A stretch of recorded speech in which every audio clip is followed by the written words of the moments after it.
Shalom et bien-aimés dans le Seigneur, je vous salue dans le saint et le précieux nom de Jésus-Christ. J'espère que vous allez bien. Comme souvent, quand je me déplace, je vous amène avec moi. Ici, c'est Gothenburg. C'est la deuxième ville la plus importante en Suède. Et ici, je voudrais partager quelque chose avec vous. Je vois la façon dont le monde est bâti, construit, les belles choses que les hommes ont fait au niveau de la science, de la médecine, de la technologie. Et il me vient une question. Il y a des prédicateurs qui... et je ne suis pas totalement d'accord avec eux, qui disent qu'un enfant de Dieu ne doit faire que les choses qui ont trait avec le ciel. Dans tout ce qu'il a à faire, c'est-à-dire dans son métier, dans ses activités quotidiennes, chaque chose qu'un enfant de Dieu a à faire, ça doit avoir forcément un lien avec le ciel. Je ne sais pas si vous êtes du même avis. Je ne suis pas totalement de cet avis-là. Quand je dis du même avis, c'est-à-dire que, est-ce que vous pensez qu'un enfant de Dieu ne peut être que pasteur, par exemple? Il ne peut être que prédicateur et il ne peut avoir que certains métiers. Il y en a même qui pensent qu'un chrétien ne peut pas être médecin, gynéco, par exemple. Qu'un chrétien ne peut pas occuper certaines positions sociales. Qu'un chrétien ne peut pas, par exemple, être magistrat, gouverneur, ne peut pas faire de la politique. Qu'est-ce que vous pensez de cela? Est-ce que pour vous, par exemple, un chrétien ne peut pas faire de la politique des hommes, ne peut pas être un homme politique, ne peut pas avoir une position élue, c'est-à-dire que gouverneur dans certains pays, président de la République, ministre, recteur, etc.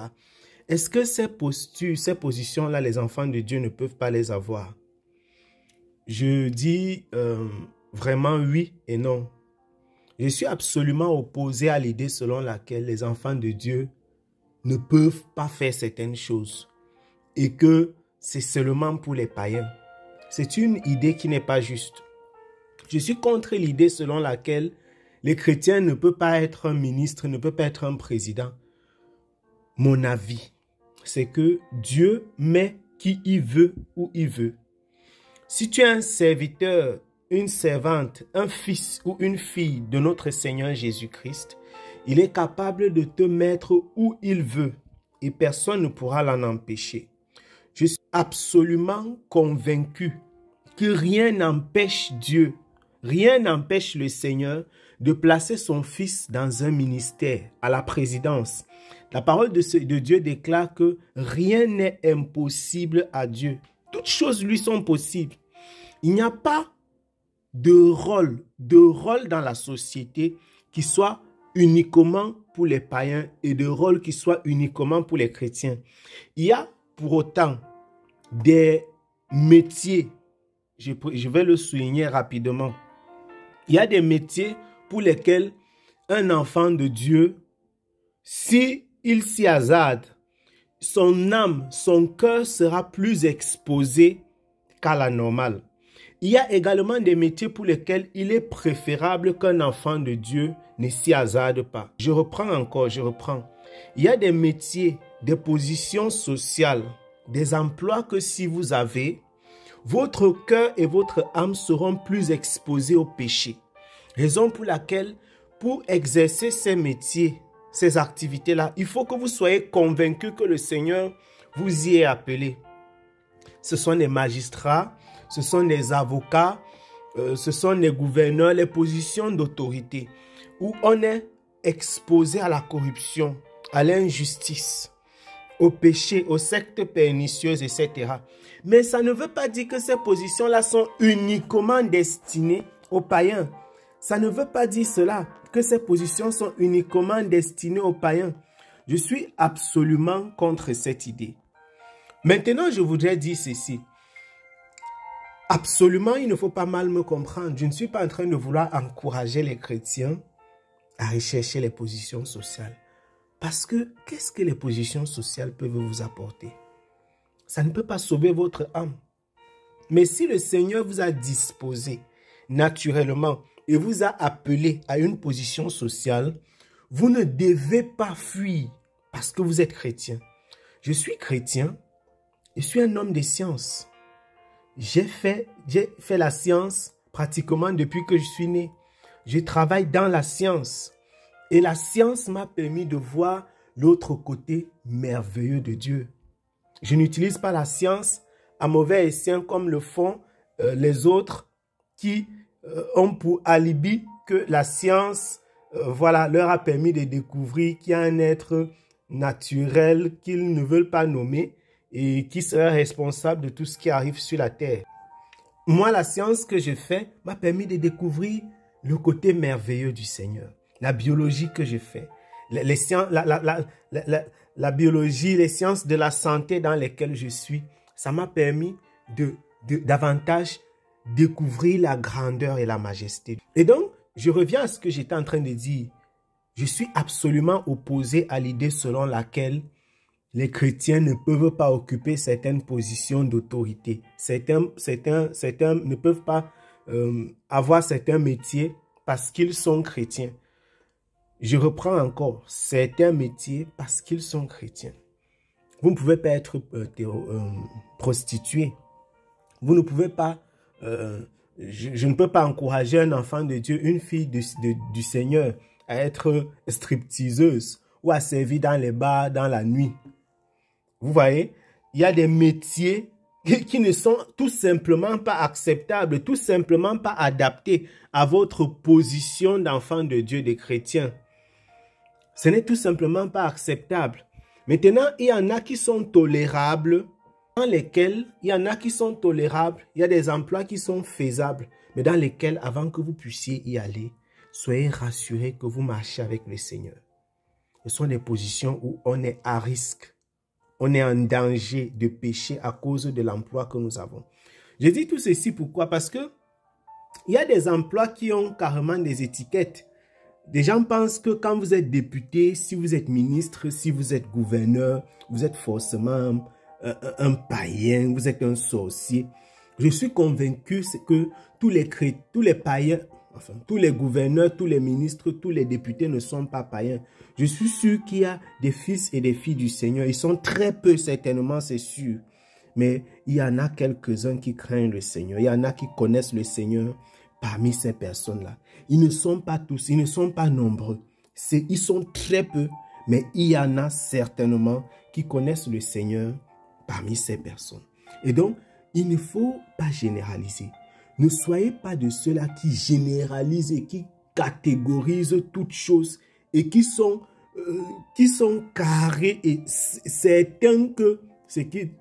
Je suis davantage de l'idée selon laquelle les choses que vous pensez impossibles, c'est là-bas que Dieu vous surprendra. Il y a des présidents de la République qui ont la crainte du Seigneur Jésus-Christ. Il y a des gouverneurs, des ministres, des députés, etc. qui ont la crainte de notre Seigneur Jésus-Christ. Je voudrais m'arrêter. Je veux stopper cette vidéo en vous partageant un témoignage, le témoignage d'un footballeur. Le football, c'est être footballeur professionnel. Ça fait partie, par exemple, des métiers où on est exposé au danger du péché, de la souillure de l'âme. Les sports de compétition, pas seulement le football.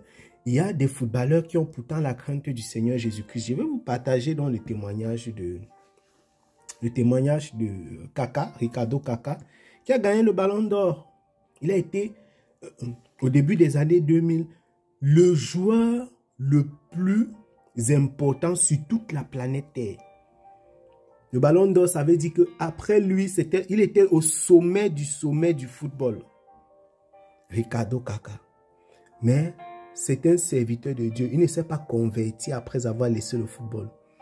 Pendant qu'il jouait au foot, il aimait le Seigneur Jésus-Christ. C'est un exemple parfait. On parle d'un homme qui s'est marié avant l'âge de 20 ans. Il s'est marié très jeune parce qu'il ne voulait pas souiller son corps en dehors du mariage. s'est marié très jeune. Il a servi le Seigneur, un garçon sans tatouage, un garçon qui avait une façon merveilleuse. J'ai connu le football, j'ai aimé le football dans ma vie.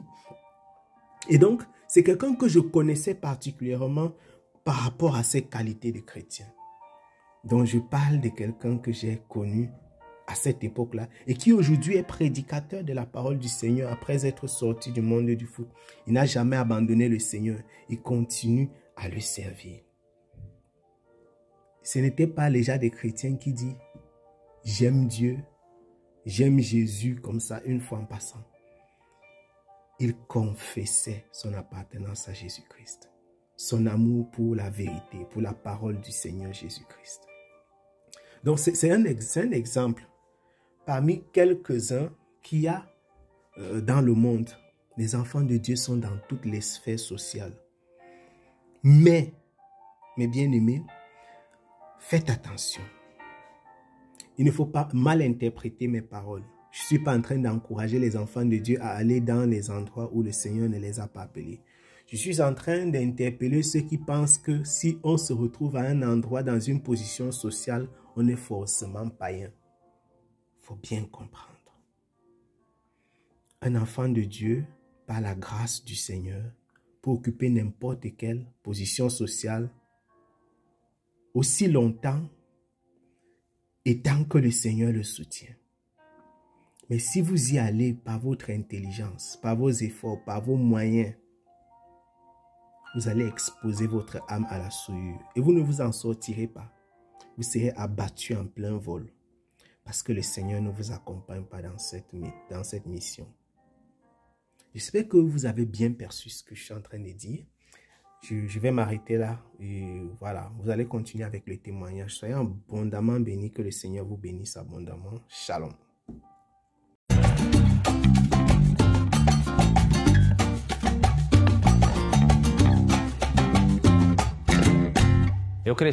J'ai grandi dans un cadre chrétien.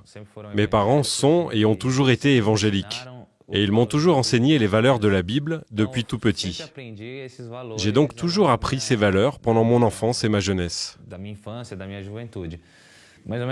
C'est vers 12-13 ans que j'ai été baptisé et que j'ai vraiment décidé que moi aussi, je voulais vivre mes propres expériences avec Dieu.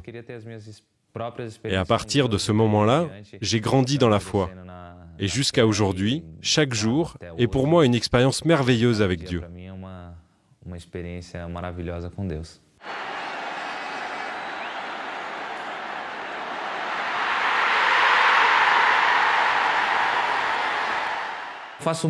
Je fais de mon mieux, je me prépare du mieux possible. Je fais tout ce que je peux faire. Je plante, j'arrose et le fruit vient de lui. Donc, que je gagne ou que je perde, ça ne m'appartient plus.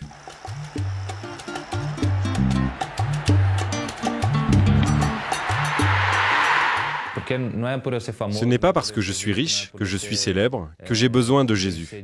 J'ai besoin de Jésus parce que j'ai besoin de Jésus.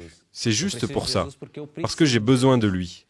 Parce que sinon, Dieu serait un Dieu très injuste. Pourquoi le riche n'en aurait pas besoin et le pauvre oui? Pourquoi le blanc en aurait besoin et le noir non? Donc j'en ai besoin parce que j'ai besoin de lui. Je dépends de lui et je crois que ma vie est en lui. Il est l'arbre et je suis la branche. Donc j'ai besoin de lui pour mon existence, pour ma survie. J'ai besoin de Jésus. Le football me prend beaucoup de temps et de concentration, avec les entraînements et les voyages. C'est pourquoi je cherche toujours à équilibrer ces moments avec ceux passés en famille, et ensuite, je m'intéresse aux autres priorités. Parfois, je me dis, cette semaine, je n'ai pas passé beaucoup de temps avec mes enfants. La semaine prochaine, je vais rester un peu plus avec eux et laisser de côté les autres préoccupations. Alors je m'organise, et je tente de toujours maintenir cet équilibre. Et c'est sûr que la foi et Jésus m'aident beaucoup dans tout ça.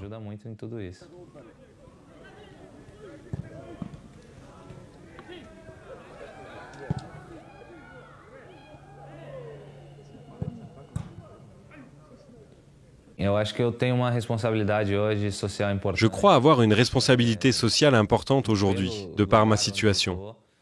Je pense qu'il est donc important de parler, mais surtout de montrer l'exemple. C'est pourquoi j'essaye d'aider mon prochain ou bien de défendre les valeurs de la famille, chaque fois que je le peux, afin que les personnes de mon entourage reconnaissent ce que je dis dans mes actes.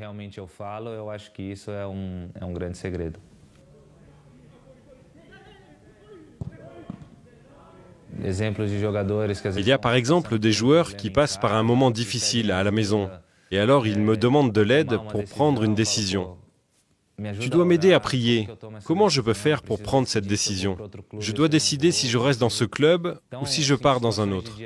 Ce sont autant des situations du quotidien que des problèmes plus importants. Très souvent, j'ai donc échangé et prié avec certains joueurs pour les accompagner en vue de prendre une bonne décision.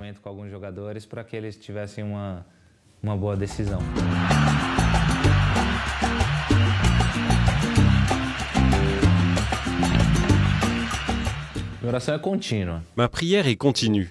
Je passe la journée entière en prière. Ainsi, je fais tout ce que je fais en priant et en cherchant Dieu, à chaque moment de ma journée. Mon expérience m'a montré que Dieu parle avec nous de plusieurs manières.